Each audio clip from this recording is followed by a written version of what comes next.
What's up, you guys? Before we get to today's episode, I have two very quick messages.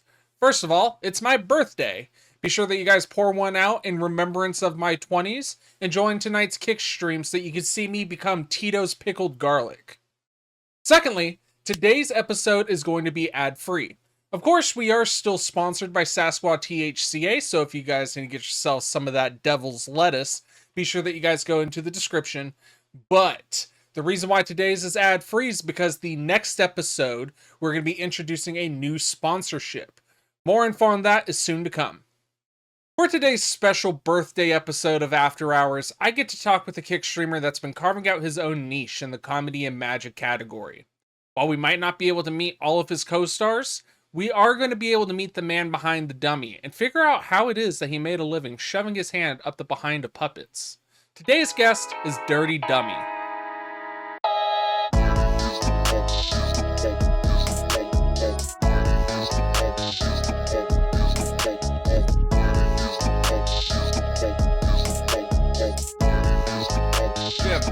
Thank you so much for joining me today.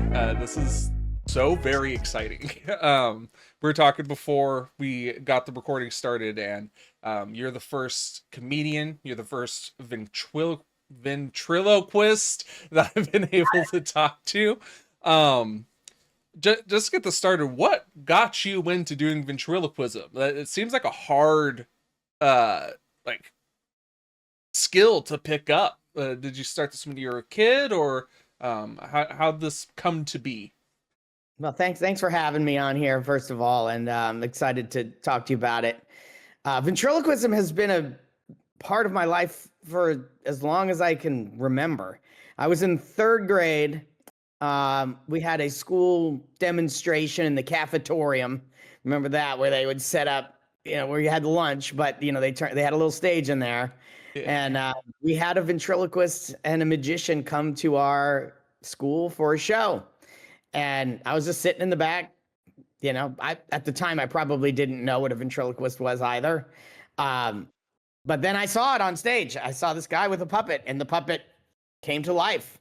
And I was like, I don't know how that works, but that's the coolest thing I've ever seen. And I don't remember any of the particulars about it. I don't know who the person was. I've tried to kind of dig up the information, but I haven't had any luck. And who knows?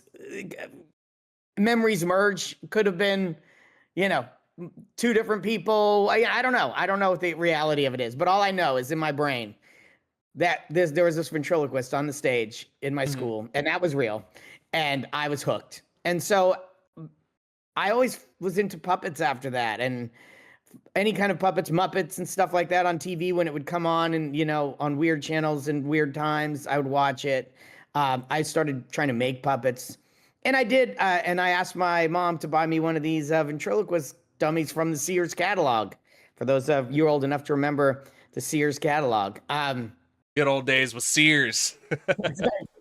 Man, they would that catalog and the whole toy section, the Christmas time was like, so they had these dummies, and my grandmother actually bought me one of those dummies in there, and it comes with a little teaching booklet, little record or cassette tape. And I tried to learn it, and I just couldn't learn it. It was difficult to learn. I didn't really get it at that age, and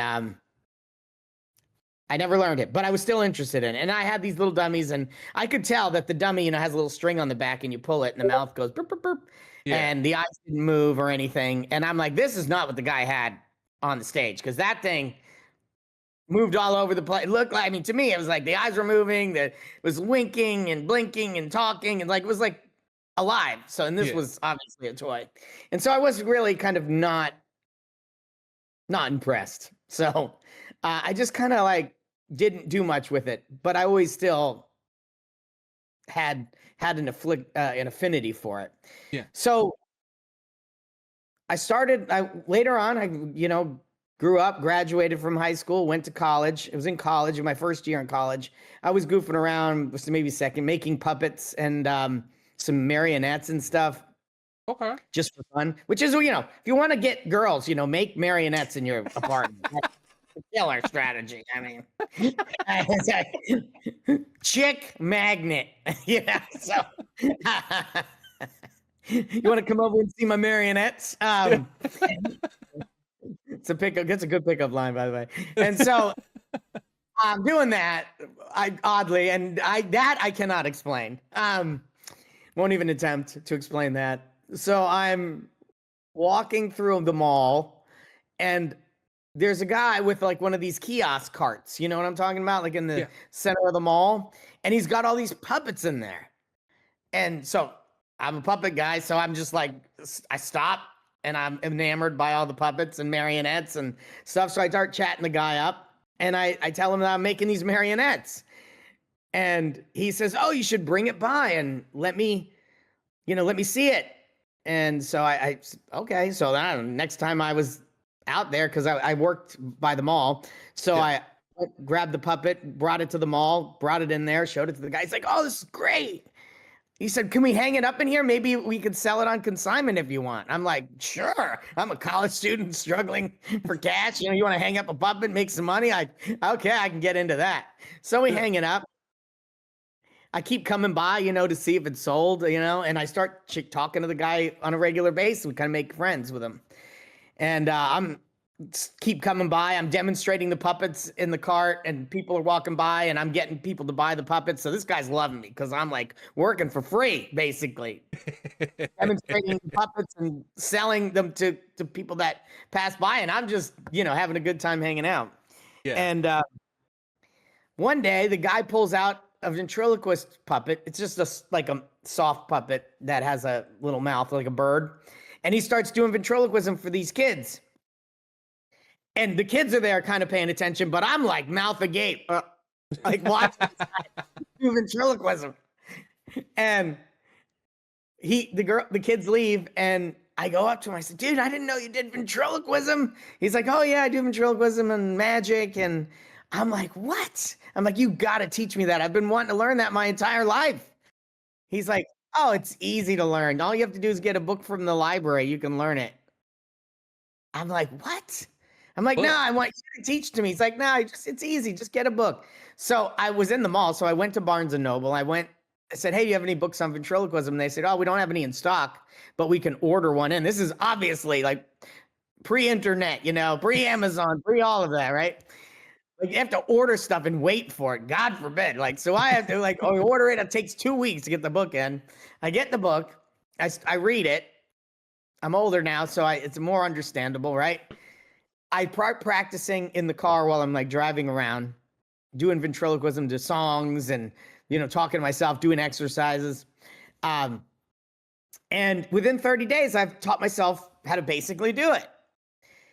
And I go back to the guy and I said, "Look, I can do ventriloquism." And he's like, "Yeah, you're pretty good at it." And I'm like, "This is so cool." And so he's like, I want you to come over to my house. Now this sounds like a sex predator setup. "Come over to my house and see my puppet." Right? He's gonna talk. Again, great pickup line. Yeah. But I'm all in. I'm like, "I'll go to this stranger's house, no problem." So I go to this guy's house, and magic stuff. He's got this big house, all this crazy like stuff around from like different parts of the world, like that he collected on his when he performed magic in different places, and shows me his ventriloquist puppets. He's got a bunch of ventriloquist puppets. He brings this one out, and it's got all the animations. Like, this is the real deal. And I'm like 2 feet, in front of it. And he's doing it. He's making the eyes move, the eyebrows move, the winking and blinking and talking. And it's got a handshake thing where the arm comes up and you could shake its hand. I mean, it was just loaded to the nuts. Yeah. And I'm like, oh my God, that's it. Like, this is now third grade come full circle, right? Because here I am standing in front of this guy. And he tells me about like the community and how you can interact with ventriloquists, and they have a convention and certain websites. So that like gave me kind of a prod and a direction. And so after that, I started trying to meet other ventriloquists, I found out that on a bulletin board that there used to be I'm old. Okay. Bulletin boards. I found out that there was a magic and ventriloquism club in Orlando at one point. This is where I live. Okay. Central Florida. And, I got a hold of somebody who was listed as the contact, and I said, "Hey, is this club still available?" And they're like, "No, it's dead, but we're no longer meeting." I'm like, "Well, do you have the mailing list of the people?" And he said, "Sure, yeah, I do actually." And I said, "Well, if I got the people back together, would you come to the meeting?" And the person was like, "Sure." So I got the list from the person. I called everybody, and I got them all back together. And because I wanted to interact with other people that did ventriloquism. Yeah.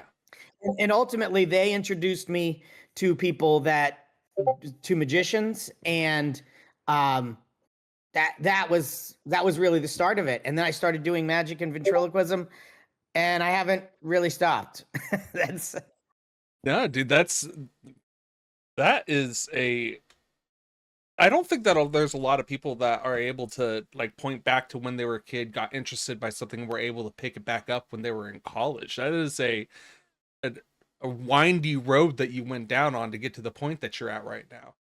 And you know, it's when I think about it after I hear myself telling the story, I say, like, okay, what got you to make marionettes in your apartment? Like, I have no idea. I mean, I liked puppets. Obviously that's true, and then it's the marionette making that I then see a random guy with marionettes at the mall that make me go, stop, and then say, I make marionettes, which that's weird.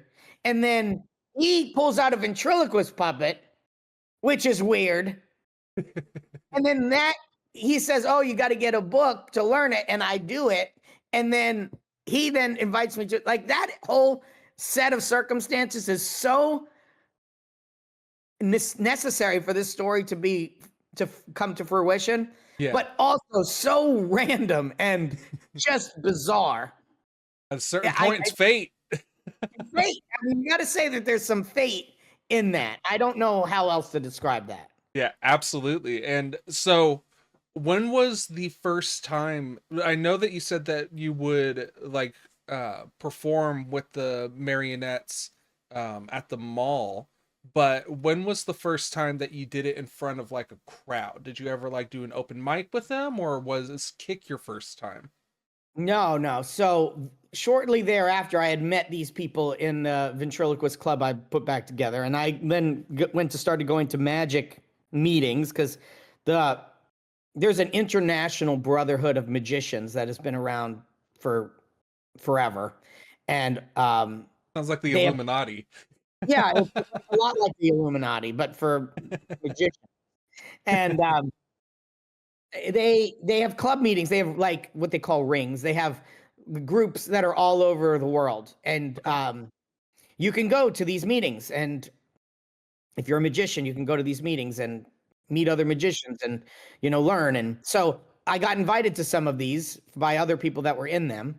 Okay. And I met some magicians, and because now I had bought a inexpensive ventriloquist puppet, not a dummy, but just a soft puppet. Yeah. And I learned a couple magic tricks, and I kind of was like putting a show together. And at some point, I don't remember exactly how, someone found out about it, and they invited me to perform for them. Okay. And I charged them $75 and for an hour show. And I did it it went to their house, and they had like a couch in their garage, and I came in with my dummy and my puppet, and did a couple magic tricks and did some comedy with my bird puppet for them. And I got paid $75, and I left, and I was like, holy shit, you can make money with this? I'm like, this is like the best thing ever. And I wasn't doing marionettes anymore. Like at that point, I stopped doing marionettes, and I was just focused on ventriloquism at that point, and now adding magic. And I started really crafting a performance, a show. And then I started marketing that show. And soon I was doing magic and ventriloquism shows for $300 an hour plus. Damn. And I really started putting myself through school with doing these shows. And really kind of started making good money and like having a job that wasn't a job, really kind of my own business, entrepreneurial job, doing shows. And I did that for years and years after that, as sometimes a lot and sometimes as a side gig.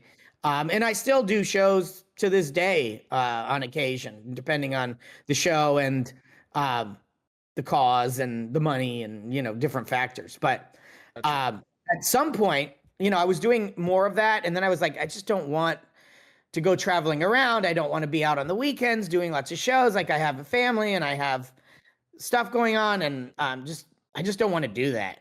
Yeah. But I wanted to perform, and that is really how the streaming thing got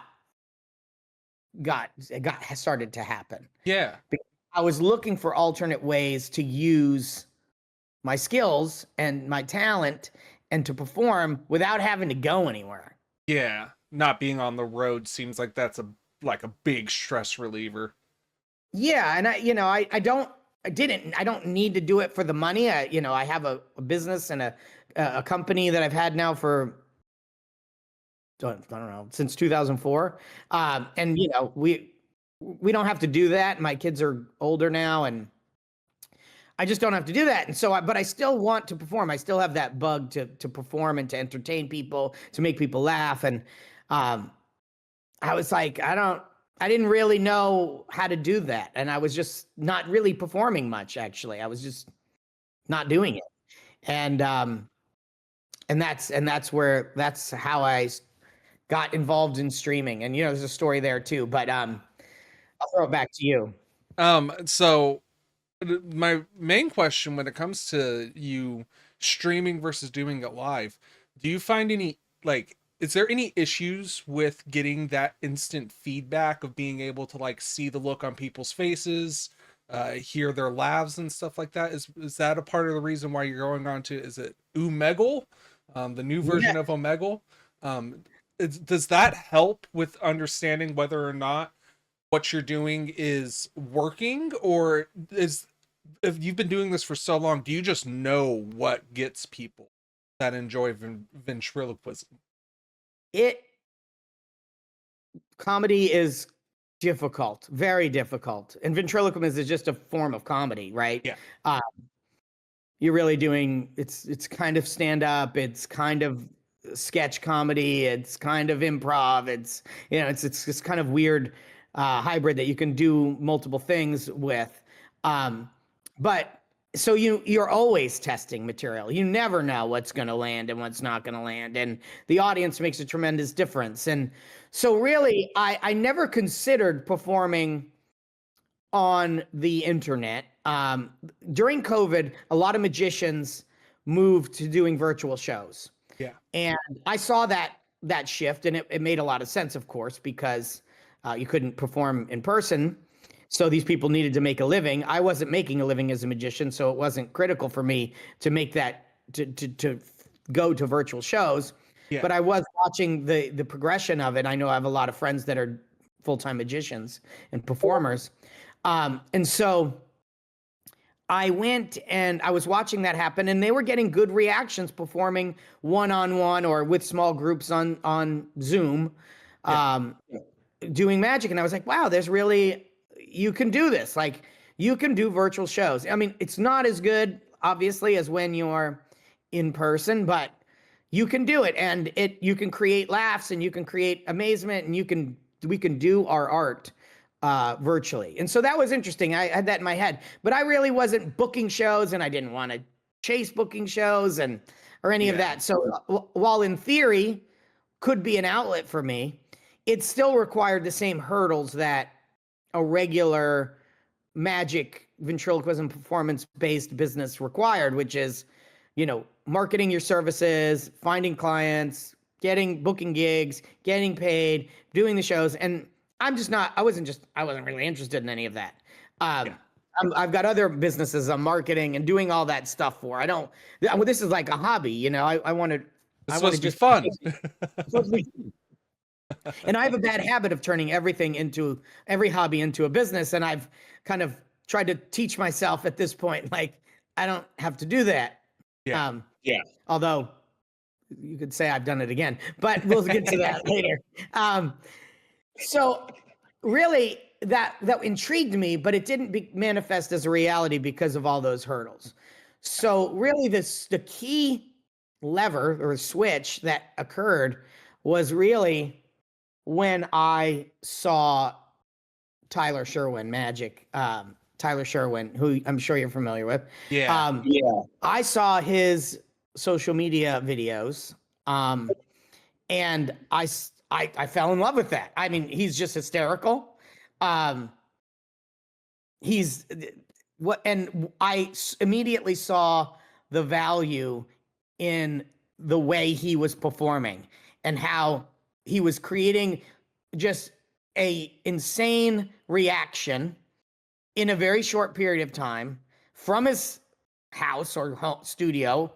And he was really engaging people. And I was like, wow, that really works. And it works because of the Omegle format being a one-on-one platform and the people not knowing it's coming. Right. So you don't have to book any gigs because they're there. Right. They're waiting every night, you know. And so you have a fresh audience every night and you have a fresh audience every click, right? Every time you skip on there, you've got a new person. Now, you're not booking gigs, you're not doing anything, you're just randomly showing up, and it's like guerrilla performance, right? And so, and he was doing it, and it was hilarious, and he was entertaining people.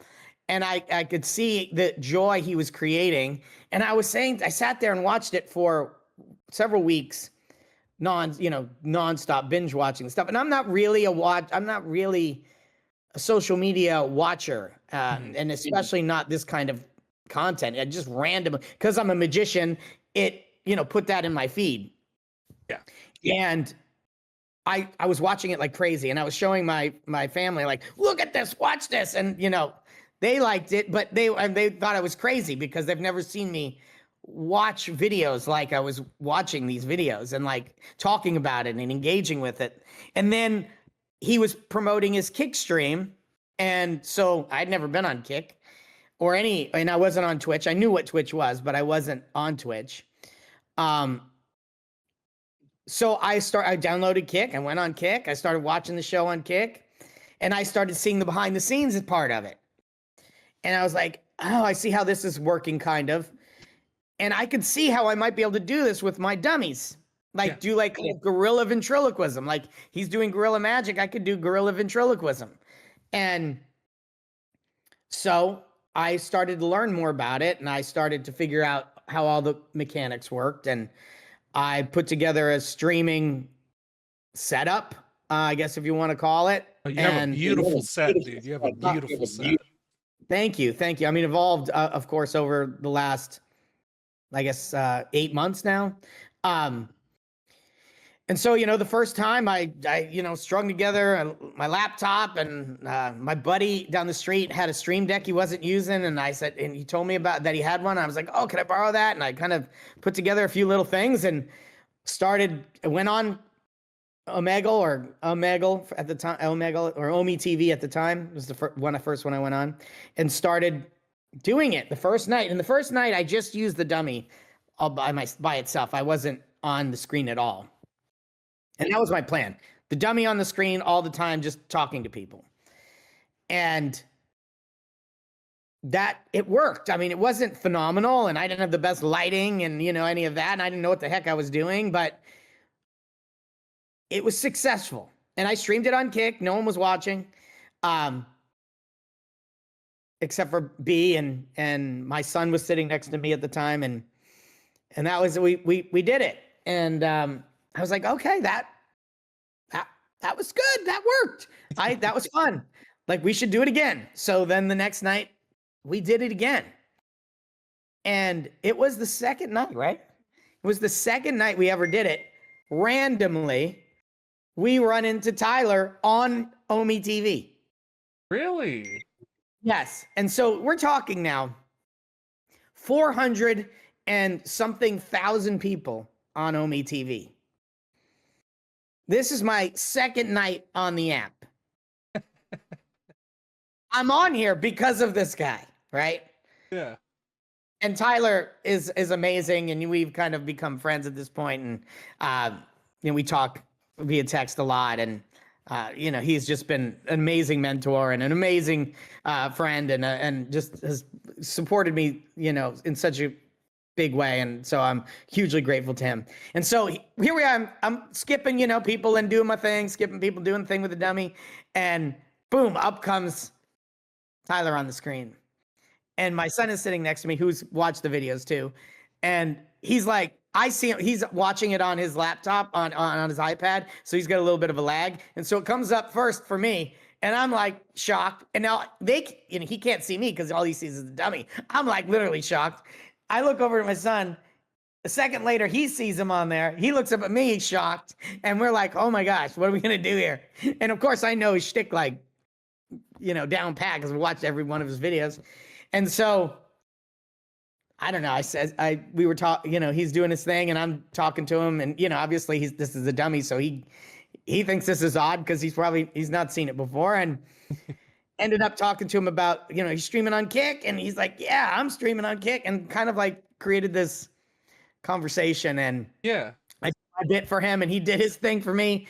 And he said, this is so great. What you're doing is so funny. Like, I love this. And kind of told those people, go check him out. And so some people came over to my Kick stream, and that kind of kicked it off, if you want to. Yeah.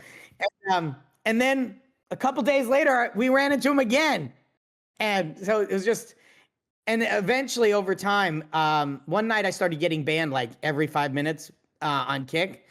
So, or on Omi TV. And so I decided that I was going to, I said, well, to avoid because you got to pay every time you get banned to get unbanned.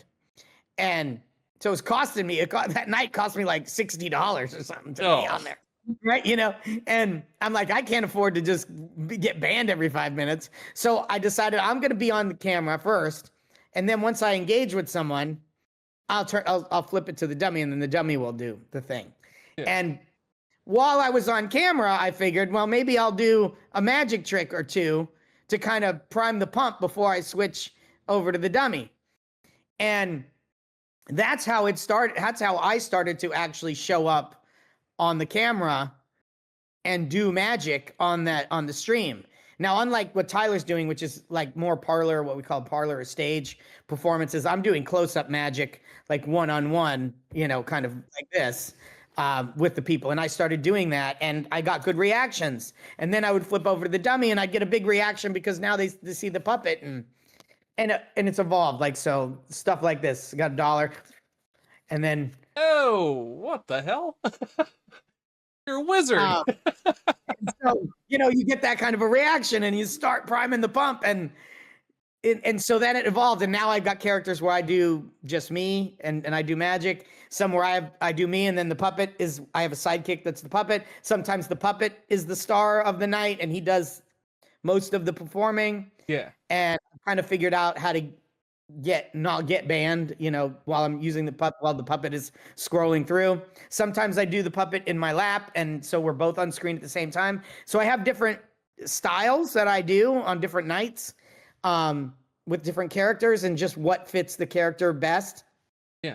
And I'm still trying to figure it out and refine it and see what works best on Kick, and then ultimately what also works best when we cut it all up and put it out on social media and videos. Yeah, absolutely. And first of all, shout out Tyler Sherwin Magic. That's the king over there on Kick when it comes to magic for me. Yeah. Do you remember which was he in character the night that the first night? Oh yeah, he was Chris Say Now. Chris Say Now. Okay. Chris Say Now. Oh which is my just so goodness. funny because that's a parody on Chris Chris Angel. Angel, yeah. And I'm a magician. He's got Chris A now. I mean, that's why ultimately at the beginning it got me so I got so connected to it, because I think the first video I saw of his was a Chris A now video, and I said, "Oh, that's hysterical," parody of Chris Angel, and but with all the sexual undertones, and it was hysterical. And I was like, "Oh, this is just so funny." Yeah, and he's the GOAT. I mean, there's no doubt about it. He's the GOAT. Absolutely. It's like how we were talking about earlier. It seems like it's kind of like little fate playing in here where like literally you got started because of him and then you just happened to run into him. How Um weird is that, bro? 420,000 plus people on the app that night. First, just had second to get night off, connected with the one guy. now you get connected with the one guy. And you Oh, know what? I've been on with him. I've connected with Tyler 3 times now in 8 months. Two of the 3 were in the first 2 weeks, uh-huh. and once somewhere after that, right? Yeah. And we're on often at the same time, like several nights a week. So that's how random it is. Like he's skipping, lots of people every night. I'm skipping lots of people every night. We don't run into each other. That 2-week period, we ran into each other twice when I first started doing this. That is just crazy. It absolutely is. And like especially when it comes to those types of platforms, like chat roulette, Omegle, things like of that nature. You're I used to tell people it's like you're wading through a pool of dicks so you could try to find somebody cool. Um, Yeah.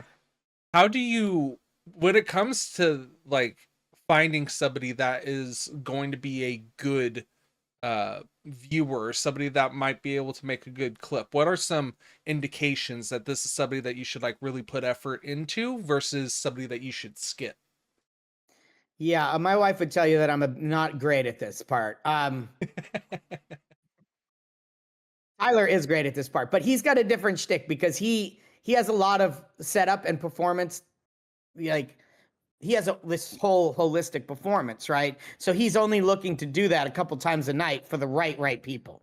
Where my magic is very quick and can be very modularized. So I could do one trick, I could do 20 tricks, right? Yeah.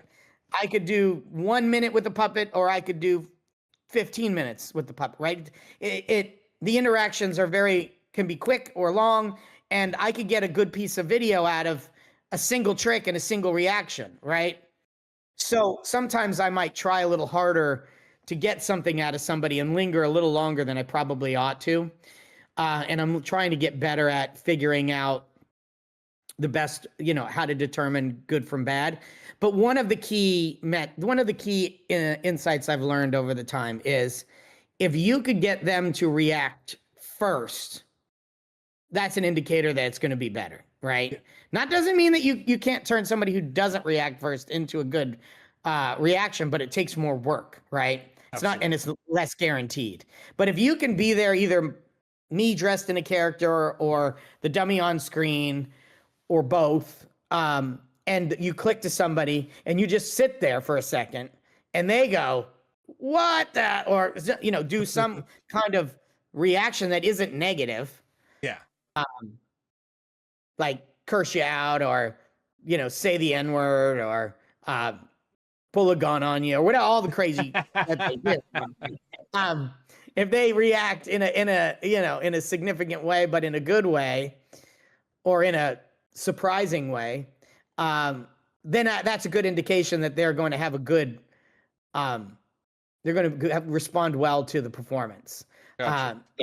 So, sometimes I take it as a personal challenge when they're not reacting or the reaction is not necessarily what you want it to be, and then see if I can flip them. And that's when my B, who now is part of the show every single night, basically my co-host and co-conspirator on the show,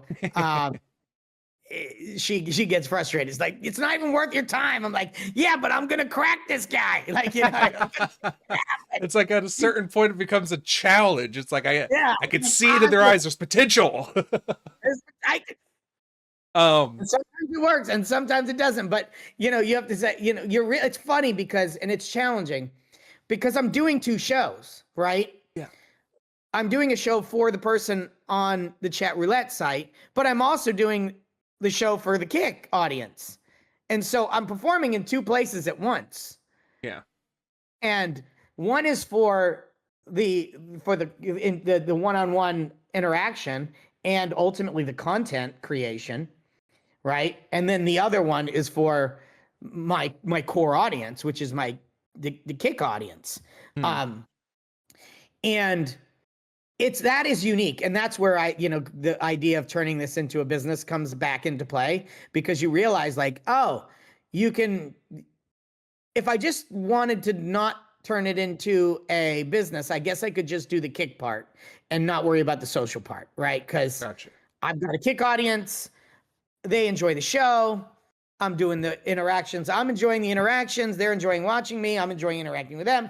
Shows, done.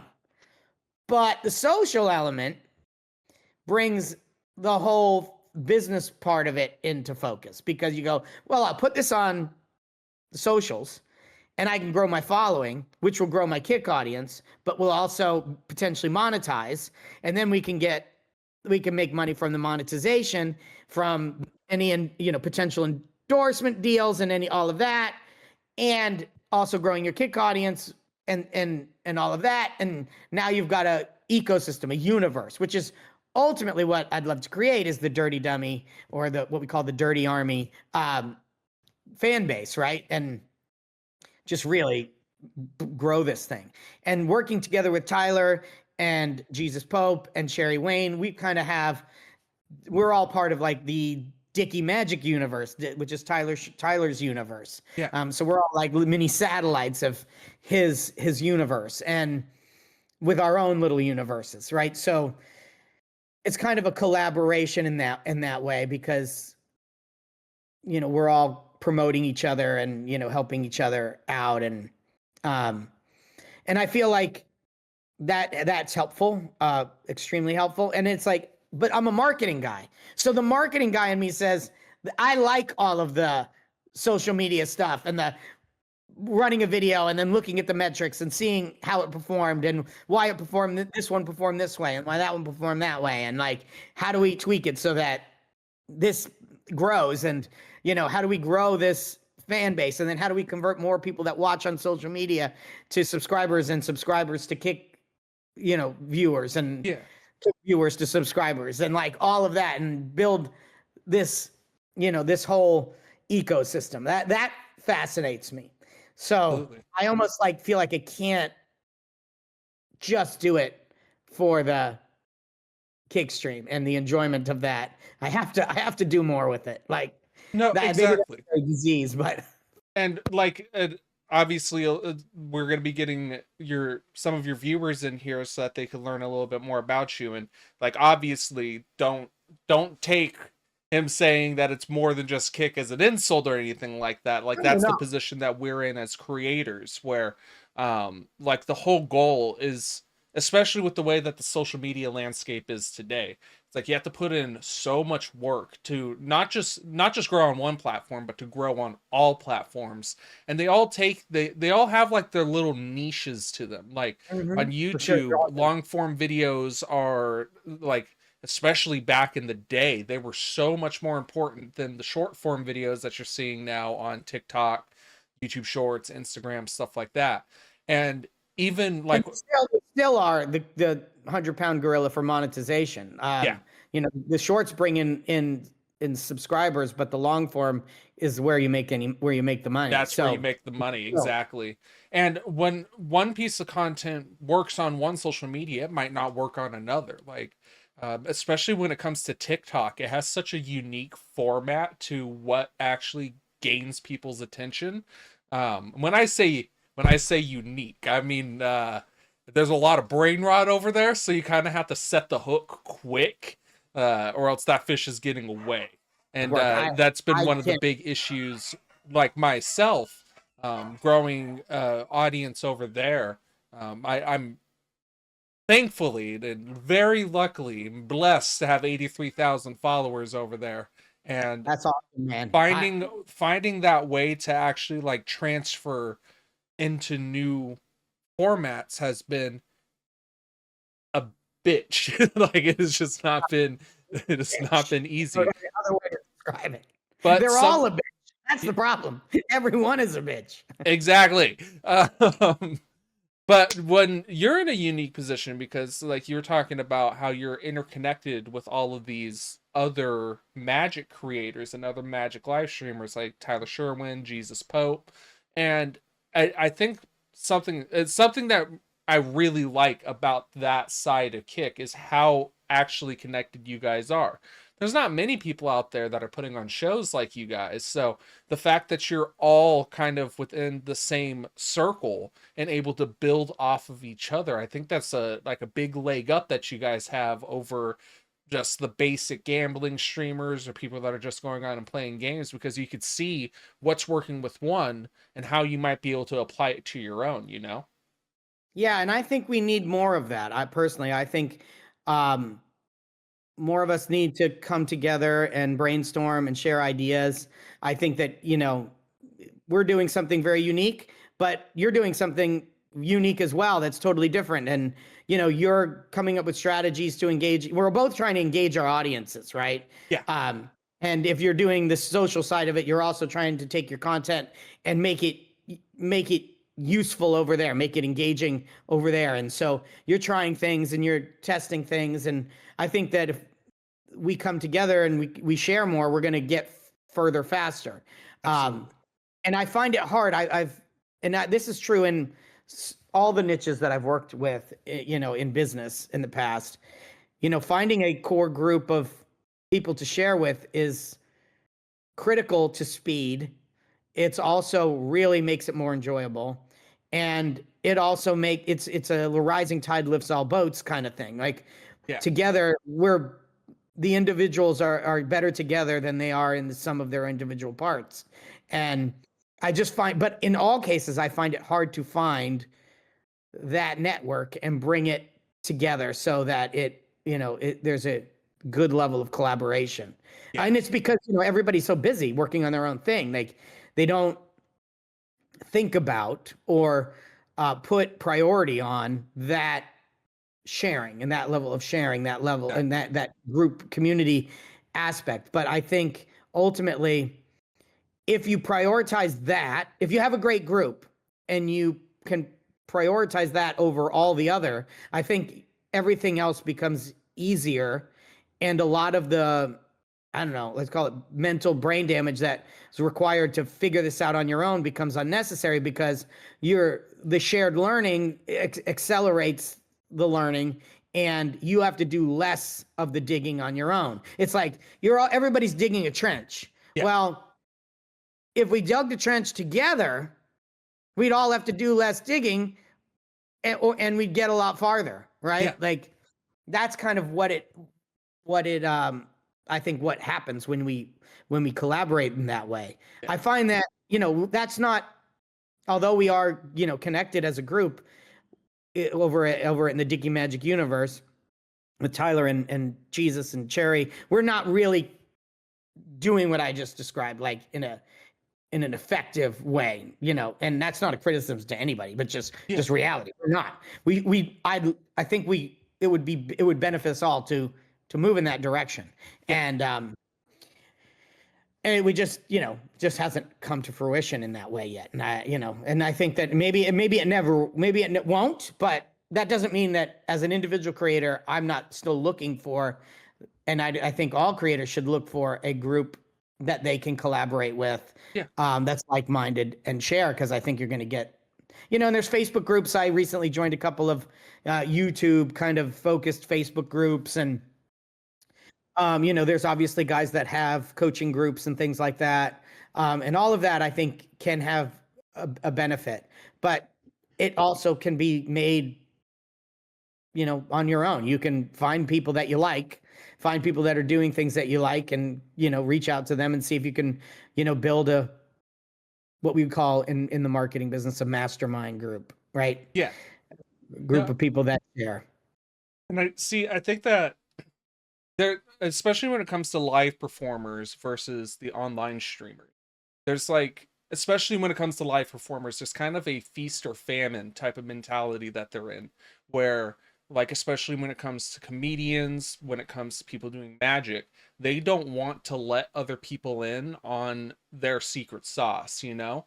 And I think one of the things that kind of gives you guys a leg up is that, like, I've seen the crossovers in the small magic tricks that Jesus Pope and Tyler do, like especially when it comes to the they both got me with this one where they have the card and they tell me to guess the card and they flip it over and it says you're gay. That they've gotten me so many times on that one when I've raided into them.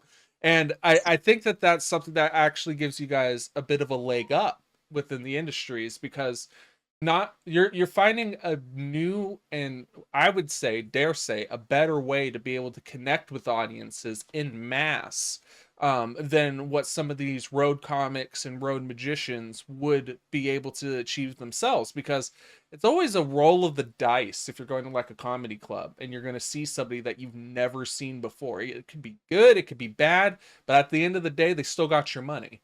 When it comes to like live streaming and content in general, you get to see both the great nights that somebody has and the bad nights that somebody has. And like, especially for somebody that's like me, that's what drew me into your stream, is because, not that I've seen you have any bad nights, I'm gonna be honest here, every time I've come in it's been a banger. So I appreciate that. being able to get exposed to your whole line of are they called dummies, or Yeah, I call them dummies. okay, getting exposed to your whole line of characters, let's call them that, that's been something that really made you stick in my mind. Is like, the first night I came in, it was Father Cockburn, and then there was Danny D's, and then like I apparently have just missed the nights that you've done magic. I don't know how that has happened. But I think that that's something that is, especially for people like me, is going to keep on drawing people in, is because they get to see this whole line of people. I'm like, say Jeff Dunham, back when he was doing like actual road work and not selling out stadiums, and you might only see one of his characters during the show, or maybe two or three, but you don't get to see the whole line. You've skipped that step. You get to introduce people to your whole universe of characters, which from what you were saying, it sounds like you're trying to set that up where it's not just one-off characters, but they all kind of intermingle a little bit. Have you put effort into establishing like a canon or a lore behind your characters yet?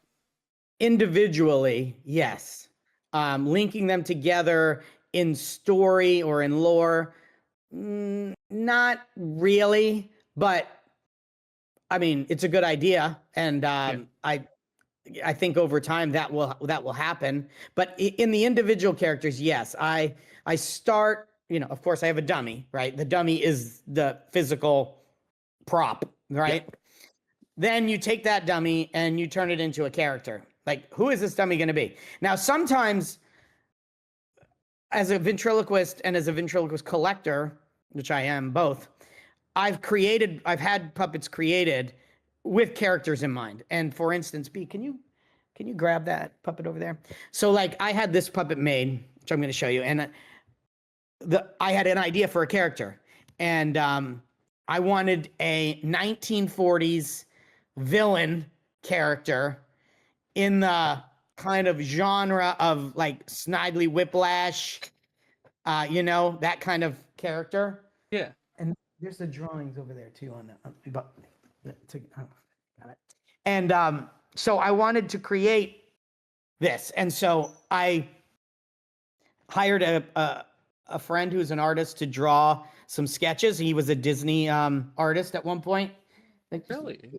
And I said, yeah, I'm looking for this, I want this kind of character. And he created some sketches, and then from the sketches, I chose a look, and then he made some, he made all of the sketches what we needed for the wood carver. And so then it goes to either a sculptor or wood carver who does the either sculpting or carving. Gotcha. And then from there it goes, the carver or the sculptor makes the sculptor, and then it goes to someone who paints and mechanizes it, like puts all the mechanics on the inside. And sometimes that's the same person, sometimes it's not. Costuming. And so there's all these elements, and then you end up with a fully fleshed out character, right? So This is a dummy that's got a look. Now you've got to add the personality. What is the backstory? What is the who is this character, and what is he trying to accomplish, and how is he interacting with the audience? What's his point of view, and all of that backstory stuff that is required to really make that character come to life and build a comedy routine or a shtick, I like to call it, around it. So for example, so this is the character. I call this character Nasty McNasty. And you can see that kind of influence in that 40s kind of evil kind of character, Snidely Whiplash. And one of the ideas that I had with this was I wanted him to have a hypnotic eye. And you can kind of see that in the drawing. Okay. Right. And so then we went to full-size drawings. And so these drawings are scale drawings. So this is the side profile. This would be 3/4. This would be the other side. This is so interesting. I've never seen drawings like this. I thought this is just my dumb brain. I thought that a lot of the times they were all kind of cookie cutter until you like got to the point of making your own. But no, these drawings are so detailed. In certain cases, that is true, and I'll cover that in a sec. So here's the front, and then this guy really went over top. This is a acetate overlay that puts the facial hair on, so you can kind of see what it would look like with and without the hair, right? Okay, that's so that's awesome. Yeah, that is freaking awesome. And so now, then you get this. Oh shit! You said that was wood, right? This is all carved from wood, yes. That's so cool. Now let's take a look. So this was the drawing compared to the reality, right? That's beautiful. That's pretty damn close, right? Yeah. And so this thing has this has certain mechanisms in here. It's got a moving eye. You see the eye moves there. Yeah. It raises this eyebrow here. Mm-hmm. So he kind of can have this inquisitive, like, kind of quirk. And like I said, he's got that. He's got an upper lip sneer. Yeah, with the sneer. Yeah, you have to have that if you're an evil, dastardly villain. And then this puppet has the hypnotic eye. And now let me get this set up because I haven't used this in a minute. Okay, so you can see his eyes. It's kind of hard to see on this camera, but it's spinning. Awesome. There you go. Yeah, so is that motorized or how does that work? Yeah, there's a motor in the head that spins the eyeball, and there's an LED obviously in there as well. And so now you've got, and I haven't actually put this character on the stream yet. One of those characters that will end up on the stream at some point, but right now is just, he sits in my office. All the dummies are up in the studio room. I'm doing this in my office, and this character sits in my office as kind of just, he's one of my favorite collaborations that I've done with artists. No, that's I am Nasty McNasty, and I will tickle the old mind and then the world. Just look into my eye, Gary. Look into my eye. No, my good eye, not the good eye. And so there you go. That is how it works sometimes. Yeah. Other times, it's like you said, these puppet makers, they make kind of a generic puppet and you can buy it. Yeah. And then you've got a puppet and it's like a little boy or, something, or a little girl, and it's just basic.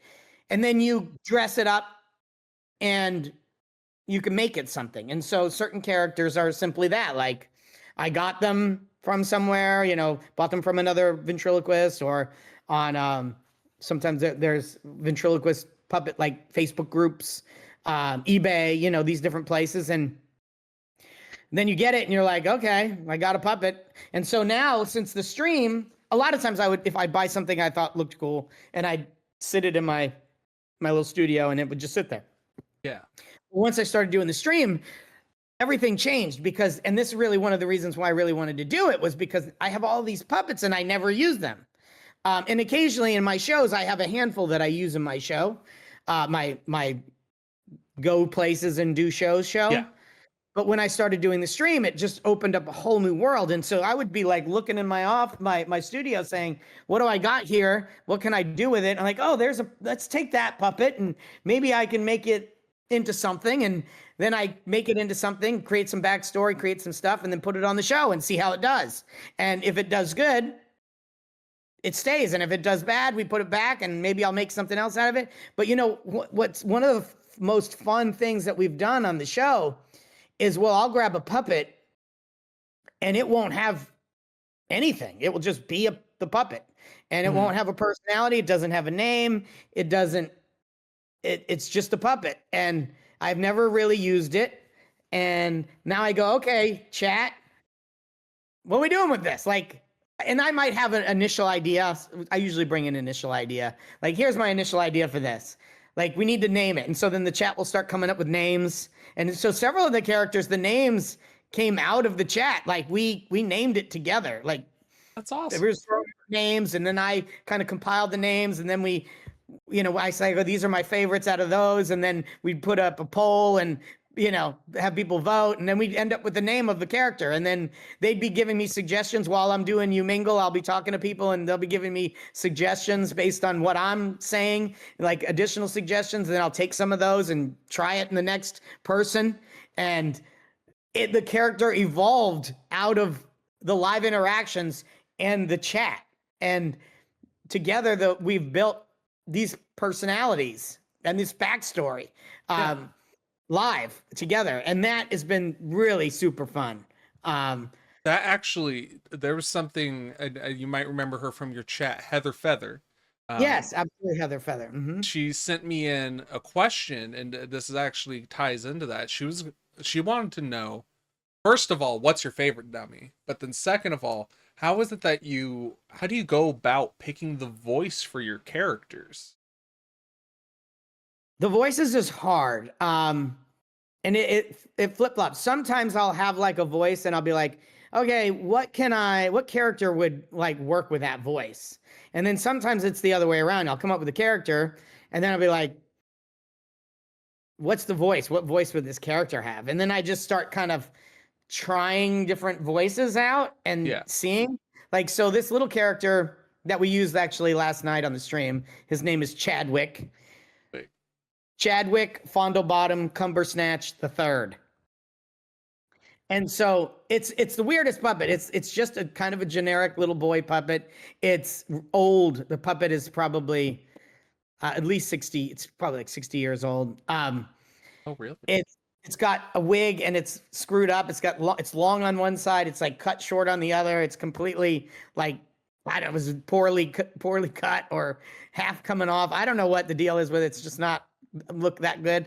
He's got like this blue sweater on and a little bow tie, and it's really kind of a generic puppet. And one night I grabbed it and we were messing around with it and trying to come up with a character, and I started giving it a little British accent, which I'm not great with accents, which may make it even funnier, but I started giving him a little British accent, and it was funny.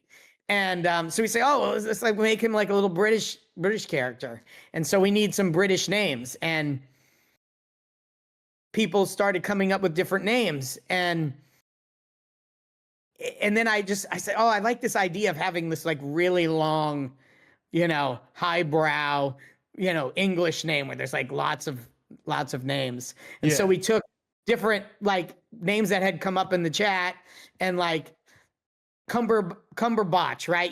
Benedict Cumberbatch, like that. We like, oh, that's fun. That's a funny name. Cumberbatch is a funny name. And it had come up in the chat. And I was like, but we got to switch it around. So I just changed it to Cumber Snatch, which is actually funnier. And so he's like, okay, that's part of the name. And then we got Chadwick, and then we need a middle name. Like, so I came up with Fondlebottom. And then I said, oh, just the third, because, all these, the British aristocracy has, there's so many of them. Yeah. There's like a third. And so now we've got this character. It's this little boy who doesn't look English at all, really. Just because he's got a bow tie, maybe, I don't know. He's got this British accent. He's got this really long name, and we kind of gave him like a cheeky kind of Austin Powers kind of flirt vibe, and then we gave him a cocaine problem for some reason. Because he's got an animation that's just a winker. He just winks. Like that's the only thing the puppet does. His eyes don't move, nothing. His mouth moves and his one eye winks. That's it. And that's often sometimes the animations that the dummy has will inform some of the characteristics or even the whole personality of the puppet. And that kind of happened with this character. Like the wink became the thing, like, because that's all he could do. So if all he can do is wink, why would a character wink a lot, right? So I was like, oh, he's flirting, he's winking at people, like he's winking. And so using my soundboard, I put like a little ding, like ding. And so every time I would make him wink, I would hit the little ding button. It'd be like ding, and that was funny. Like he's like winking at people and it's got a little sound effect. So they really know that he's winking at them. And it's kind of like this little cheeky, flirty kind of thing. The Chadwick Riz. It's the Chadwick Riz. And so, and actually he has a Riz video where he winks throughout the whole thing and with the little ding. And then I was like, it would be funny if so then somehow, I don't know how it came up, but like doing that, he was going to do cocaine. And so I like, he was doing like a line of cocaine, and then he would look up and he would have the eyelid would be half down, the winking eye, and he'd be like, and he's like, that's some good ass shit. And it just was funny. It was really freaking funny. And I'm like, okay, so now we've got this. So he winks and he does cocaine and he's British. And then we just started like finding some British sayings and throwing them in. And then I got a burp sound, and he burps really loud. And so now this is his shtick, right? He burps, he winks, he does blow, and he's British. And then he's got, someone came up with on the chat that he was an AI entrepreneur, and he lives in his mom's basement. And then I was like, well, where does he live? And so I thought someone asked, like, where does he live? And I thought it'd be funny if the name Sussex just was in my head. So I'm like, he lives in Sussex. And he like kind of says it really like loud and frantically almost. And that just kind of became a thing. So now you've got all of these pieces and parts that have come out of the chat and the interactions, and to create this character and taking this like generic dummy and giving him all of this character. And it's really kind of a juxtaposition because the puppet doesn't look really that much like any of this stuff, but it just works. And so now he's got this little voice that's like, hello, I'm Chadwick. And on the bottom come the snatch the third, and he's got this high voice. And that's it. That's come out. That's how that happens. I'm so incredibly impressed by the fact that you're able to not only do voices, but the fact that you're just able to not only talk, but do voices without moving your lips. Like, and not just your lips, but like you have your magnificent beard and your mustache, and even that doesn't move while you're talking. Yeah, little dirty dummy Riz right there. Dirty Dummy Riz. Dirty Dummy doesn't have a Riz on the channel, so I'm sure the queen will tell you. There'd be Look, something. It wasn't just the dolls. I have riz with the queen. I have riz with the queen, but Dirty Dummy doesn't riz up any of the people on the chat because I'm the unk. I'm the unk on Omegle, right? I don't think unk risen up, 20-year-old, people on Omegle is the greatest. But the It's dummies okay. could rizz them up all day long and even my characters, like when I dress in character. So one of the characters I do when I do magic that you obviously haven't seen because you haven't seen me do magic is I do one of the characters I do is Timu Steve, which is my Jack Black impersonation character from Minecraft movie, right? But it's really kind of just a hodgepodge of Jack Black dressed like Steve from Minecraft. Yeah. And someone we somehow the name Timu Steve, the cheap generic version of Jack Black came out in conversation. So I'll do magic as Timu Steve, and I'll do some Jack Black skits and stuff like that with the character, and kind of do all this wild kind of Jack Black kind of stuff. And that all came out of being called Jack Black 90 times a night on the stream out of nowhere. Like people would just say, "You look like Jack Black. You look like Jack Black. You look like Jack Black." I'm like, okay, I never realized I look like Jack Black, but maybe the beard, I guess. I with the beard, you do have a striking resemblance. And this is actually another question from Heather Feather is, do you ever get tired of being called Jack Black? No, I really don't. I mean, I find that as a compliment. And you know what? To say it in a over the top way, I'm a whore for reaction, right? I'm a reaction whore.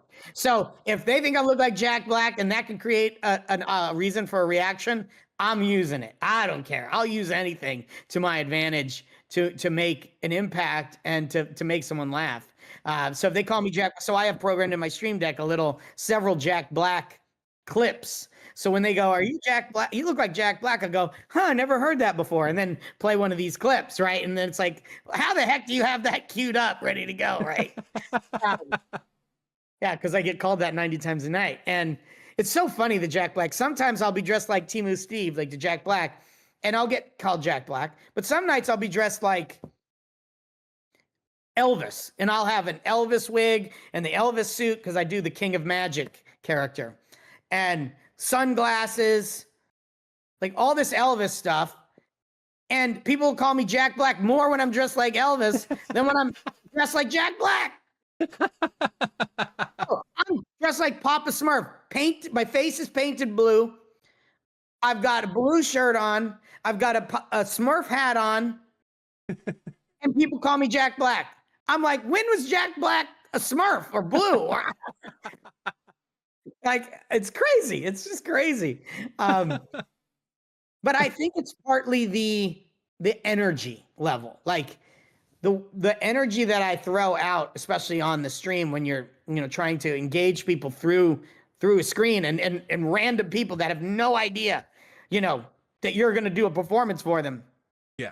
And, the type of crap that you normally see on these apps, like I throw out a lot of energy to cut through that clutter, right? And to try to grab the attention. And I think that manic kind of energy translates with the beard, like to a Jack Black kind of energy. And they recognize it in that way. I mean, now that I'm just thinking about it, this is the perfect opportunity for you to have yourself a character like Jack White that you can pull out. And then it's Jack Black with Jack White. So when I focused a lot on the ventriloquism side of it, and earlier you did show us a little bit of your close-up magic. What at the end of the day, which do you prefer? If you could only do one of them, if you could just do the ventriloquism, or if you could lean more into doing magic, which one would you want to go with? It's so weird. Sometimes I oscillate between the two often. Like some nights I'll go for like weeks where I don't really want to do the puppets that much, and I'm just going to do magic. Yeah. And then other times, right now I'm in one of these, like I really just want to do the puppets and I don't really want to do any magic. But I do both of them. I would say that in general, I started with ventriloquism. I consider myself a ventriloquist first and a Mhm. magic magician second. I I would say that I'm more proficient in ventriloquism than I am in magic. Magic is so much. It's a bigger art. Like there's much more facets to magic than there is to the whole performance, the ventriloquism in general. Although intricate ventriloquism, but it all comes down to talking without moving your lips, right? And doing comedy. Where Yeah. magic, you can do there's a million tricks and a million sleights, and there's different styles, and there's just so much to it. And I've practiced and studied magic for a very long time. Most of the books behind me here are all magic books. Okay. And while I say I'm pretty accomplished magician, I wouldn't call myself um, a master of magic. Yeah. You might call me wisdom, but I wouldn't necessarily call myself a master of magic. So I don't know. Which do I prefer? If I could only do one, probably ventriloquism.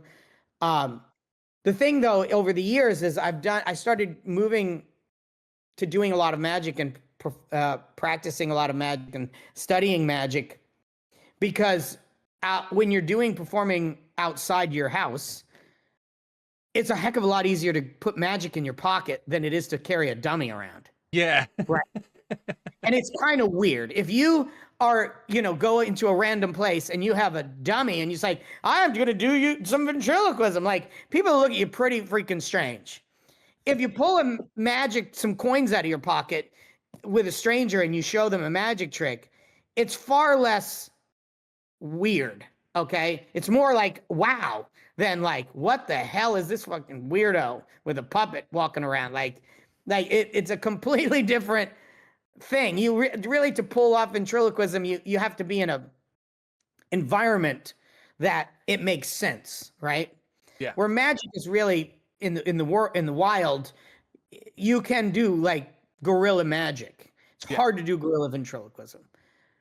That's the beauty of the kick and the you mingle, because you can do guerrilla ventriloquism. Like it's still weird and still surprising, but you can get away with it, right? Yeah. Versus going out somewhere carrying around a ventriloquist dummy, like wherever you go. So I kind of started putting a lot more effort into the magic because it was more portable. It was more transferable to random, street magic, right? Like Yeah. where you are, just do some magic tricks, wow somebody, change people's moment and create a moment for someone, create some wonder, create a reaction, create some surprise, which I love to do. That's what I love to use this talent for, is to take someone going through ordinary life and do something that transforms their moment and makes them say, wow, like that was really awesome, and put a smile on their face and make them laugh. And Exactly. magic is just easier to do that with.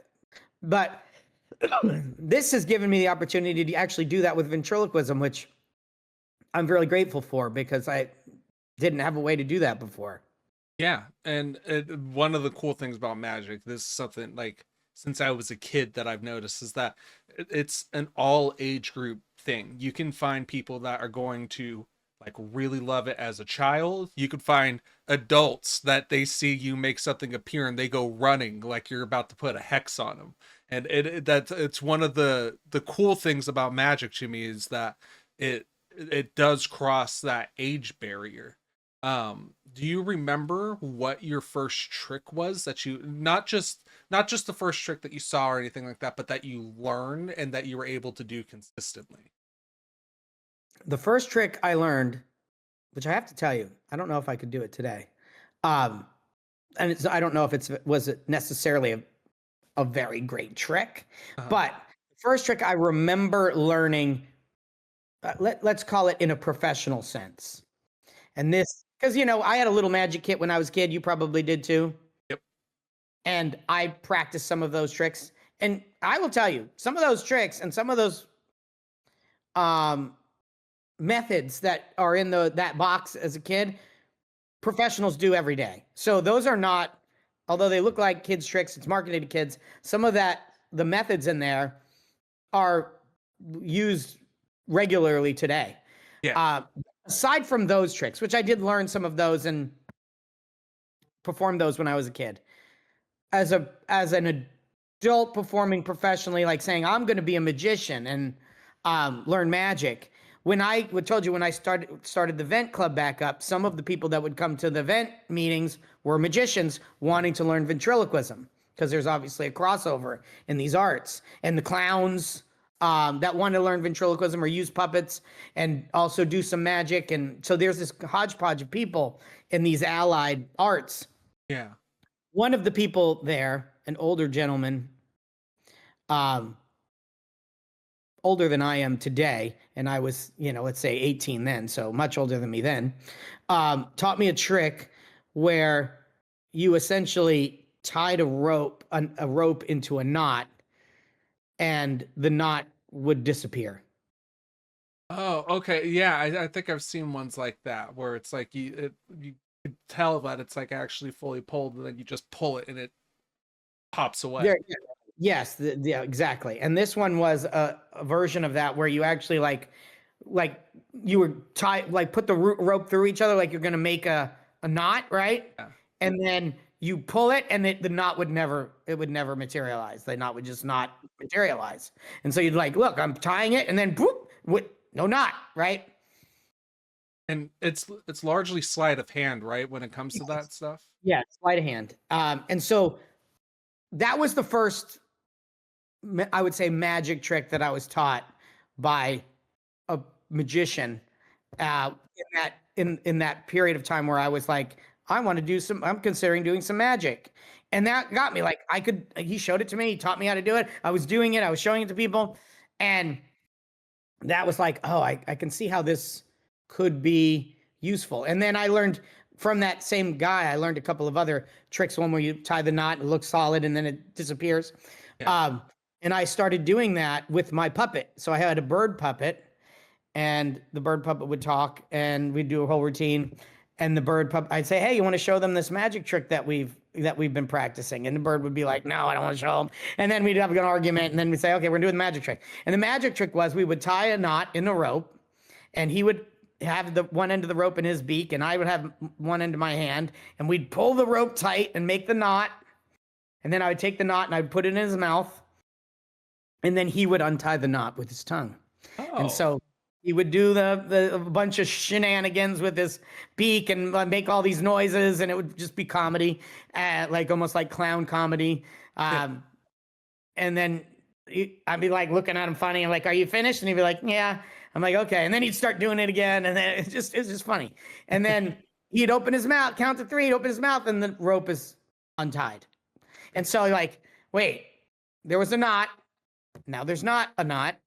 And the bird that's a puppet with no tongue untied the knot somehow. Like, and I use that in my act to this day. Like if I'm doing kids show and I have that bird puppet, I do that bit. And if I learned that from these guys all that time, like some of the first magic tricks I ever learned. Awesome. It's still in the act right now. And it still gets great reaction, and it's a great bit. And it's a simple trick.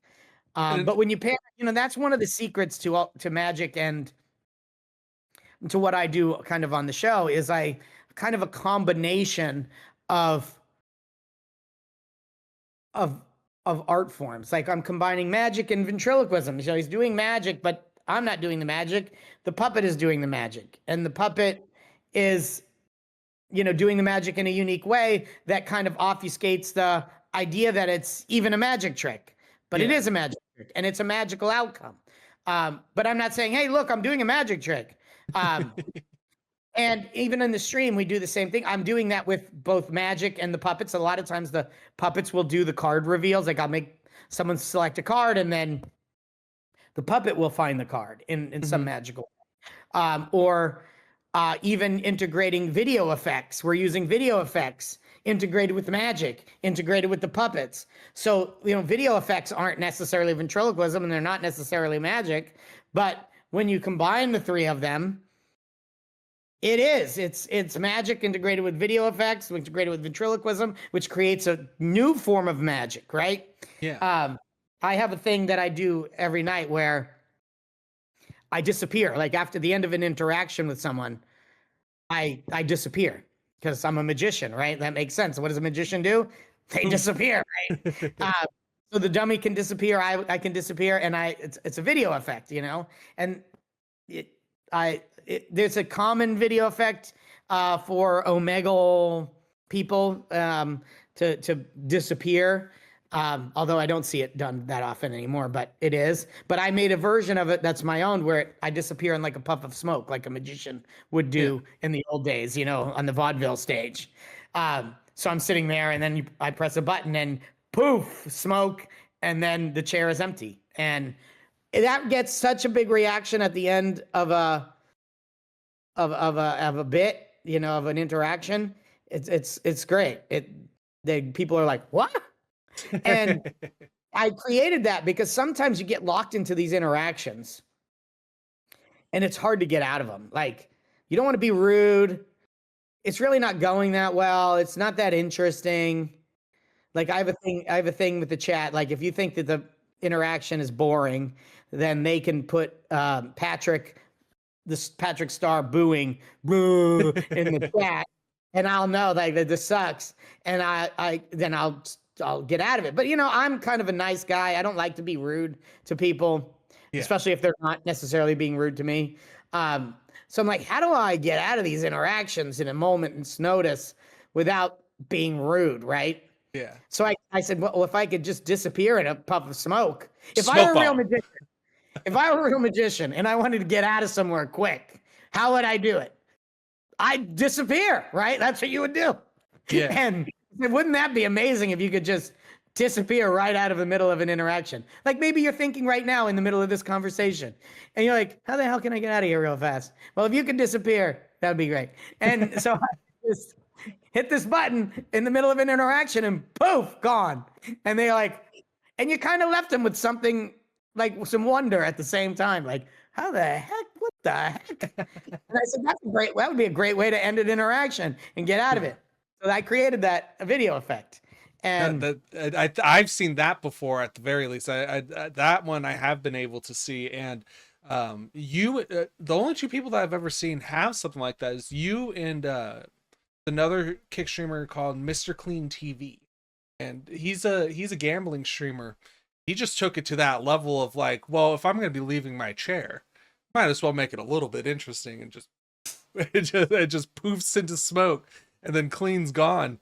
I think that's a really smart way for you to be able to get yourself, because you were talking about before how sometimes you'll like really you'll be stuck on trying to crack somebody. It's like I think that's a really smart way to get yourself disengaged from it, because like how you were saying, some people are just, I don't want to be rude to them at all, but some people are just not super entertaining. Boring. Yeah, and that happens a lot, especially with the format that you're doing, where you're going into, like how you're saying, you're doing a guerrilla style of entertainment where you don't know who's coming up next. You don't know what this person's going to say, do, or how they're going to react.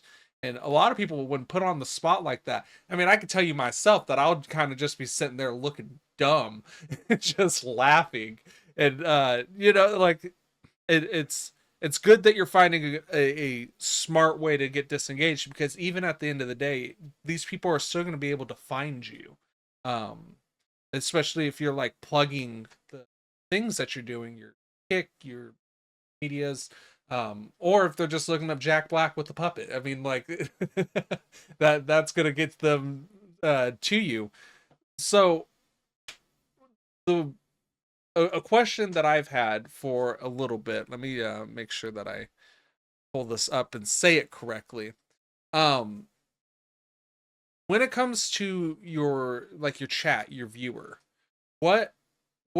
who's your favorite type of chatter? Who's your favorite type of community member? Is it the person that is just like constantly interacting with um what it is that's happening on screen? Is it the people that are throwing out the suggestions for you, to like how you're talking about how they helped you create the names and the backstory to the character? What's your favorite type of chatter archetype?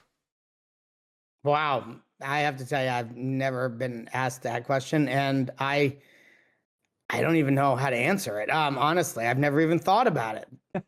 Um, I'm so new to the live stream concept, right? I like people. It's just like real human interaction. I like people that are authentic and understand the boundaries, right? Understand the framework for which is going on, what's going on, can read the room, right? Yeah, And it's a totally different thing in person as it is in a chat environment, but it's the same thing in the sense that there is a reading of the room, there is a protocol, and a way to interact, um, and you either are good at interacting within the framework or you're bad at it, yeah. right? Or you're somewhere in between, right? I like people who are authentic and understand the how to read the room and understand the boundaries of it, right? Like, and understand it's a different interaction with the individual who are also chatting than it is with their interaction with me as the performer, right? And the host, right? Like, I'm performing. If I'm performing and you're asking me questions and trying to telling me to do stuff, I might not be able to do it because I'm in the middle of an interaction. I'm focused on the person Yeah, on the chat roulette site. I'm not necessarily focused on the chat. That doesn't mean I don't care what you're saying or care about the questions or whatever. I just can't do it at that moment. I might not even see it, and depending on how many people are chatting and how fast the chat goes, may never even see it. yeah, Like, if you're impatient, you really want me to see that, and you're just kind of spamming the chat over and over again, and that's annoying. That's not reading the room. That's not engaging with proper behavior, right? yeah. Um, I don't like that. I don't think anyone who does this likes that. That's why you have mods. Of course, that's why there's moderators typically in the chats to try to inform people of the proper protocol, right? And keep it civil and fun for everyone. I don't have that problem that much right now because my chat is small right now. But if you watch larger streamers, and you're more familiar with this than I am because much larger than me, it can get out of hand quick in certain cases. There's a lot of people chatting. It goes really fast, hard to read. You can of course slow it down and to some degree, and that creates its own challenges in and of itself. But yeah, I've never really thought about it. But if I had to give an answer to the question, it would be that I like authentic people that can read the room and understand the rules of the platform, Yeah. the No, type of communication it is. that is a fantastic answer. I've the reason why I ask this is because like um over my time of streaming and interacting with online communities, I have like, especially the side of things that I'm in, the gambling side of things that I'm in, you're getting a lot of people that maybe English is their second language. They don't quite understand what like a proper decorum is when it comes to trying to interact with people online. There's a lot of people that get incredibly offended where like say you're in the middle, you're literally in the middle of doing something, and they might have said something while it's in chat and it's going a million miles a minute, and they get upset over the fact that you didn't read their thing. And especially with somebody like you where you're actually like, I'm just sitting there spinning slots like that's I have less of an excuse. You're actually putting on what is like proper entertainment where you have like a pre-planned out, or even if it's just improv, like you're in the middle of a process. So I was just interested in seeing if, I have to read another person. Like, I'm reading the person as I'm performing for them. Like, yeah, what's working? What's not working? What am I going to do next? What's the joke here? Like, exactly. it's intense. intense focus on the person to make a live performance be good. Yeah, exactly. And a lot of people just don't understand that, like what actually goes into that process. It's like if somebody were to be playing an instrument and you're just screaming, it's the people that are at a concert screaming Freebird, you know? That's annoying to Yeah. others around them and to probably the band, right? Yeah. Especially when they're not, it's not their song, right? Exactly. I mean, like, I'm gonna lie, I might have gotten drunk at a concert or two and done that myself, but Listen, I'm not, hey, true. But, we're talking about what you like and what you don't like. No one likes that guy, even if it was you at the concert. No, exactly. It's like, that's just one of those the plight of the online streamer is figuring out how to properly not just engage with the person that you're trying to interact with, like for your content or what you're doing for your content, but then also the chat, making sure that they feel engaged. Because like I've always said, if I just wanted to make content, I would just make content. I would put it on YouTube, stuff like that. One of the big things about streaming is that you get to have that live feedback. You get to see what's working, what's not. You get to have good conversations, meet cool people, that type of stuff. Like I would have I would have had to wait until a collaboration with either Tyler Sherman Magic or Jesus Pope for me to be able to find you if it wasn't for my mod Jessica Edgar, who loves you. Like they're constantly, every time that you're live, they're in my Discord making sure that people know, like, hey, Dirty Dummy's live. You got to come see this shit. And I don't want to wait for your crowd. I mean, that's it's people that are like that are they are an integral part to actually expanding what you're doing online. And a big difference between what you would be doing if you were purely doing this live, where the main people that you would be able to like gain more exposure from or learn new skills from would be like mentors or like inspirations, other people within the field that you look up to. Nice little segue there. Did While you were getting into ventriloquism and magic and comedy, did you have any mentors, any bigger names that you kind of like you watched and you're like, yeah, I think that's something that I could end up doing? so interestingly. When I saw the ventriloquist when I was in third grade, I fell in love with it. But I really didn't. There was a kind of a lull in ventriloquism for a lot of years there, Yeah. where ventriloquism wasn't popular at all. Um, I didn't really see many ventriloquists on TV. There were popular ventriloquists of old, and again, kind of a generation before me, the Edgar Bergens and Jimmy Nelson and Danny O'Day. So Edgar Bergen, Charlie McCarthy, they were like huge ventriloquist in vaudeville, and then moved to radio, which is weird, radio ventriloquist. But Yeah.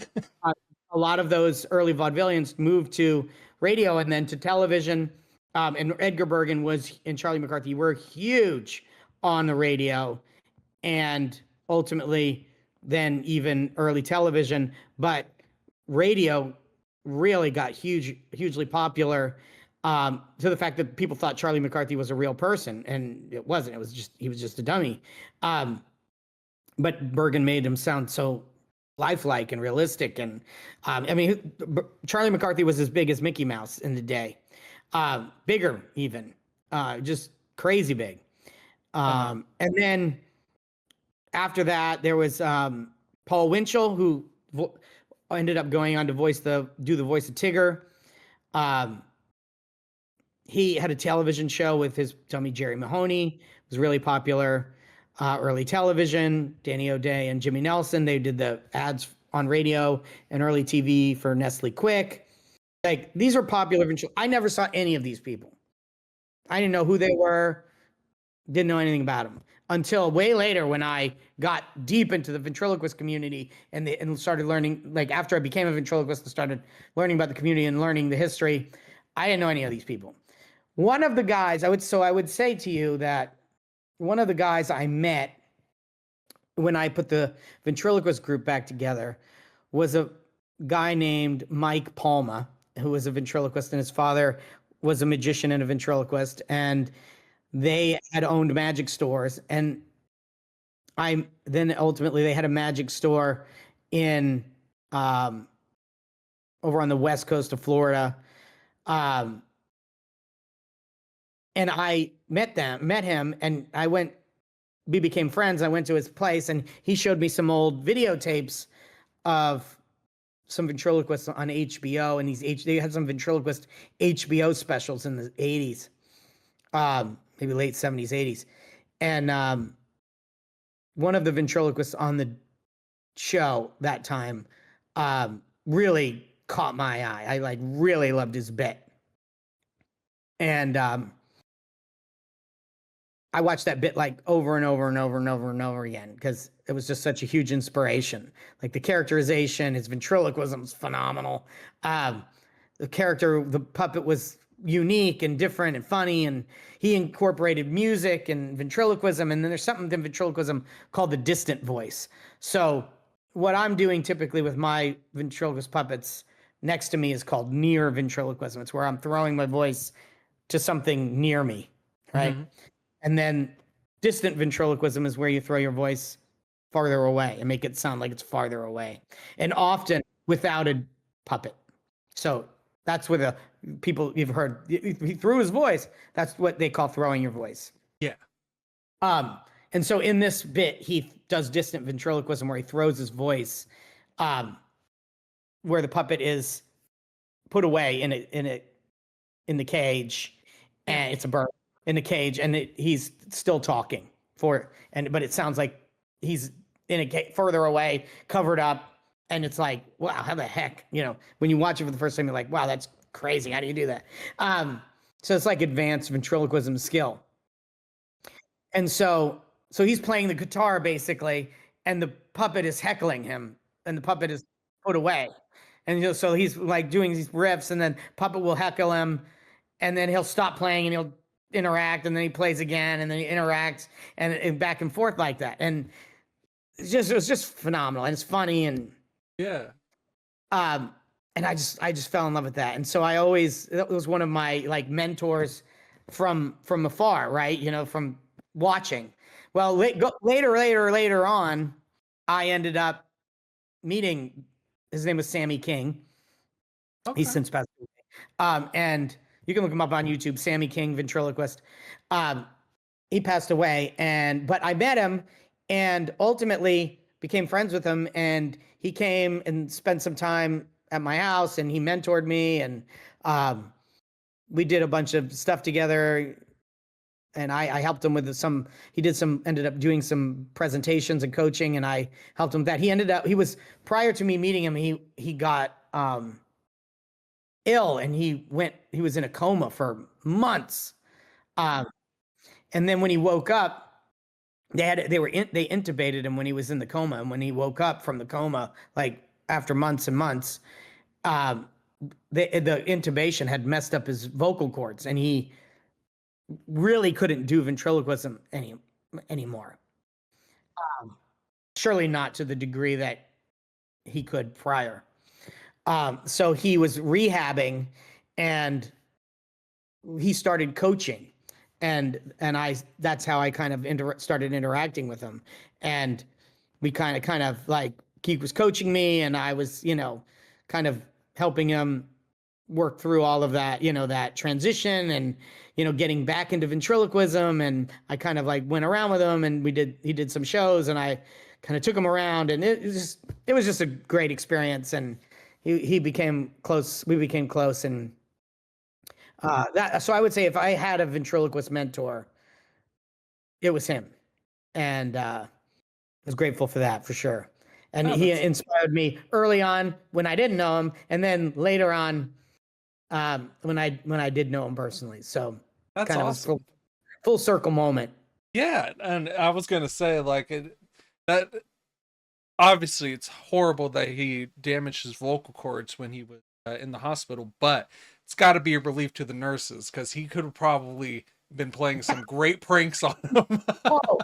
And he was the kind of guy who would do that for sure. And obviously that injury kind of created the opportunity for him to do coaching, Yeah, and it was the coaching that got us to come together. And so, again, it's kind of a series of events that yeah, put two people together, right? And it's fate. look, that's fate. I mean, there are some fate elements to these things, and I truly do believe in the universe, bringing people together in unique ways. And I think that in the course of my life, the relationships and interactions, connections, whether those connections are like finding someone and watching them and being inspired, to meeting people and, Yeah, connecting, those have had the greatest impact on my life, period. Like those, I can tell you, like, these major events in my life, these major transition points in my life, these major successes in my life, they all are related to some connection to someone else. yeah. Period. That's one of the big things that people really, especially younger people today, like that there's such a weird environment today where everybody's kind of like disconnected almost, because like we are the most connected that we have ever been, but everybody is so disconnected from each other because of just being online. And like that's how most people are doing their day-to-day interactions, that they don't know how important it is that they actually make these real connections with people in real life. Because at the end of the day, it's like say that there's an EMP that goes off and it wipes out the internet. Who are you gonna not who are you gonna call? Who are you gonna go to? Who are you gonna go Right. talk to? And Right. and I think that's a really important lesson for people that are up and coming within the industry, to hear, is that like you need to go out there, really put yourself out there and try to meet these people, try to meet the person that inspires you and that you enjoy. Like I'll tell you right now, one of the highlights of what I've done since I've become an adult was that when I was in college, I took the opportunity of going down to Vegas and talking with UFC athletes. I got to talk with Dana White one day. I got to most of my favorite fighters. I have been able to have a one-on-one conversation with them, and that's a big reason why I'm even here today and like wanting to interview people, is that I realize that like everybody has a very unique story. You in particularly, like yours is a weaving of fate. I'm telling you, it's like that's the Elmo's word of the day for this for this stream is fate. And it's really cool to see how far you've been able to take it, and you're just at the start too, and you're already like you've only been doing kick for 8 months, and I know that you said that we're much larger. I wouldn't say that at all.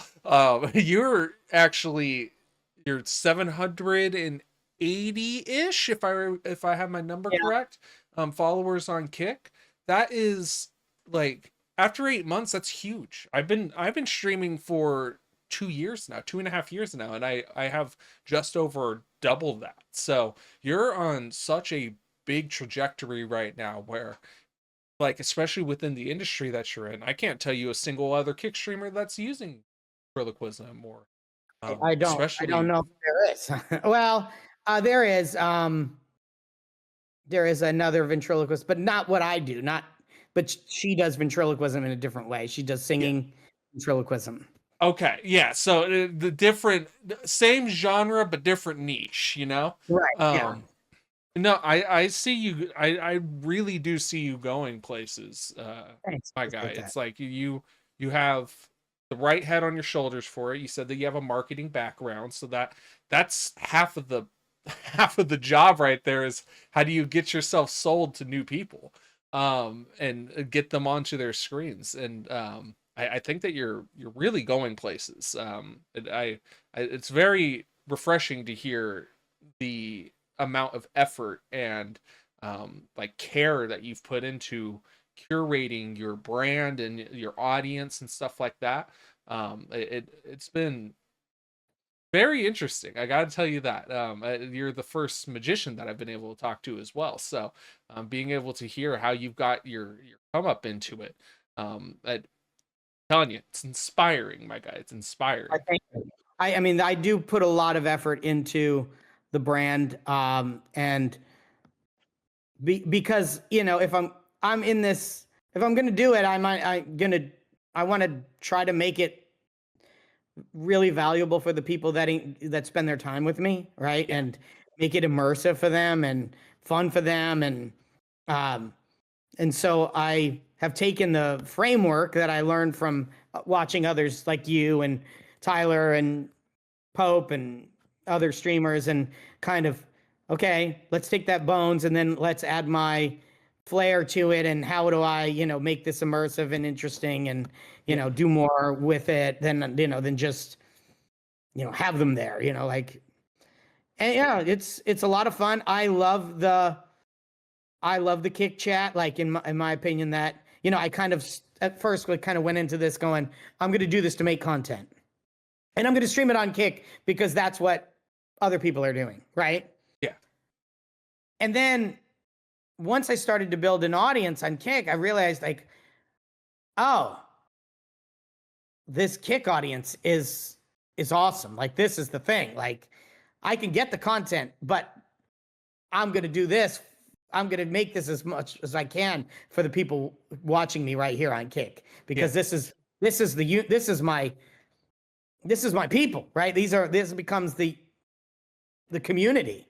And it kind of like shifted completely for me at some point. Like, I realized, oh yeah, okay, we'll make content, but I got to make this interactive for this group on Kick, which is ultimately the people that end up in the Discord, and we have this connection on and off the stream, and it becomes personal, and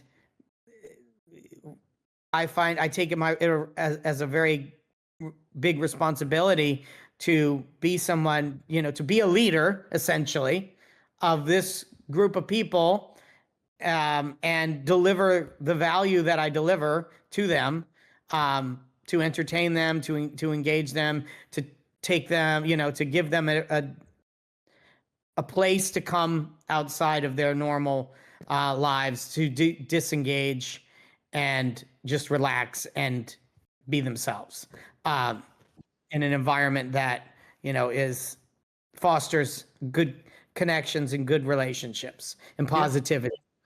Yeah, and that I think that's incredibly important, that you're able to identify that. And I don't want to keep you here forever. I could talk to you all day, my guy. I'm telling you that right now. I could talk to you all day. But just so that we could bring this to a nice little wrap, especially since we're talking about the community, there's going to be, I already know there's going to be quite a few of your regular viewers that are coming in here so that they can learn more about you and hear your story. I want to be able to give you the floor here at the end, just so that you could, what would you want to say to them directly, to the people that help support you, that come in and watch your stream every night? What's something that you'd like to leave them off with? Well, I would have to say that I would want everyone to hear that, as much as they come to watch me do this crazy performance of magic and ventriloquism, I would not want to do this and could not do this without my amazing partner, B, my wife, B, Queen B in the chat. She manages the chat. Like, we were talking how difficult the chat is and how difficult it is to, manage that while you're doing your thing. I'm lucky to have B there to help me with that. And I think that at this point, she's become such an integrated part of the show that, they come to see me as much as they come to see me. So she's amazing. Thankful for her, grateful for her and all that she does to support me and to participate. I think a lot of spouses would just be like, yeah, go ahead and do that on your own. Or even give you grief for doing it. Mine is up there with me doing it. So, I mean, I can't. And she's like that. She's been like that with me and supportive of me and everything that we've done and I've done. So I am so blessed for her. I would say that I hope that the chat and my viewers see that how much of a family affair this is, like within just my family, but that's the same way we look at the people that come into our universe. Like we look at this as a family group, a group of close people. We really care about, the group and the universe and the people. And we don't have to do this. We do it because we want to do it. We do it because we're passionate about it. We're doing it because we like to deliver, a place, as I said before, for people to come and disconnect and to connect, disconnect from their lives and connect with others that are like-minded and like to laugh and like to be positive and like to have a place where they can be themselves. And I just want to thank all of them. Anybody who's been supportive of me from the very beginning when I don't have no idea what I'm doing. I still don't have any idea what I'm doing. I'm trying to piece it together as we go day by day. That are supporting me and by showing up, that are supporting me by subscribing, by supporting me by gifting kicks to other members of the community, and gifting subs. I mean, it's just frankly, I'm blown away by it every day. Like, I can't believe it. I can't believe that people show up every day to watch me do this. That people, are talking about in your chat and talking about my characters and, my shtick. It just blows me away all the time. And I'm so grateful and so blessed and just so happy to be here and doing it. And so happy to be here with you. I mean, because if you've supported me, you're one of those people. You've rated me and you come in and, said nice things about us. And, I'm so grateful for that. And I thank you. No, of course, my dude.